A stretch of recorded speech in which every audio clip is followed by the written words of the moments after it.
Hello welcome back to my channel. నేను మీ శారదా. నేను ఇవాళ మీకైతే బియ్యం పిండితో అయితే రొట్టెలు చేసి చూపిస్తున్నా అండి.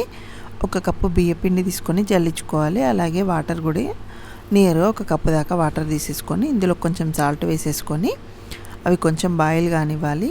ఇలా అయిన తర్వాత మనం జల్లించుకున్న పిండి ఇందులో వేసేసుకొని కలుపుకోవాలి. మొత్తం పిండి వేసేసుకొని ఇంకా స్టవ్ ఆఫ్ చేసేసుకోవడమే. దీన్ని పిండి ఉప్పడం అంటారు అన్నట్టు. ఇలా మొత్తం కలిపేసుకున్న తర్వాత మళ్ళీ ఒక 2-3 మినిట్స్ ఇట్లా మంచిగా కలుపుకోవాలి. తర్వాత ఒక గిన్నెలోకి వేసేసుకొని అది వేడిగా ఉంటుంది కదా, కొంచెం వాటర్ అప్లై చేసుకుంటూ సాఫ్ట్గా ఒక 2-3 మినిట్స్ అట్లా కలుపుకోవాలి.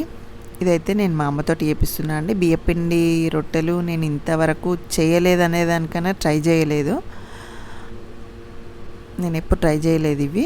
నేను ఎక్కువ చపాతీలే, అంటే గోధుమ పిండి చపాతీలే ఎక్కువ వేస్తా.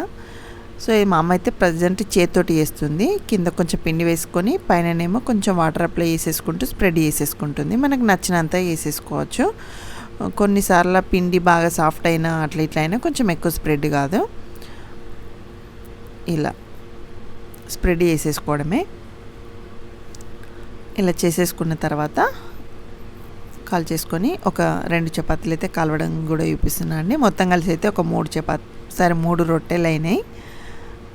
దీనికైతే ఆయిల్ వేసుకోరండి. పైన నేను ఇది ఆయిల్ కాదు వాటర్ తోటి కొంచెం అప్లై చేసేస్తున్నా. అంతకుముందు అయితే ఇలా ఒక చిన్న స్టిక్ లాంటివి పెట్టేసుకొని క్లాత్ చుట్టేసుకొని స్ప్రెడ్ చేసుకునేటలో అటు ఇటు తిప్పుతుంటూ కాల్చుకోవాలి. ఇలా ఇవి కందిపప్పు, పెసరపప్పు అన్ని కర్రీలకు బాగుంటుంది. మెయిన్గా అయితే పప్పులకి ఇంకా చాలా బాగుంటుంది. ఇలా కాకుండా మనము చపాతీలు ఎలా వేసుకుంటామో ఇప్పుడు ఇదైతే చపాతీ కర్రీ ఉంటుంది కదండి, దాంతో వేసాం. మనం నార్మల్ గోధుమ పిండి ఎలా వేసుకుంటామో చపాతీలు అలా. ఇలా అయితే ఇంక ఈజీగా అనిపించింది నాకు.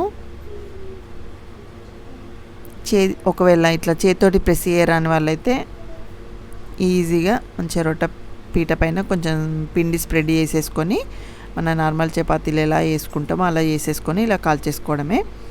జొన్నపిండి రొట్టెలు కూడా సేమ్ ఉంటాయండి, ట్రై చేయండి.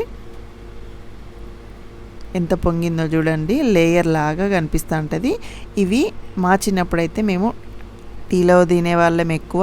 అండ్ పప్పు కర్రీ ఇవి ఏవి లేదంటే నేను లాస్ట్లో కొంచెం ఆయిల్, నూనె, కొంచెం ఉప్పు స్ప్రెడ్ చేసేసుకొని రోల్ చేసుకొని తిన్నా కానీ బాగుంటాయండి.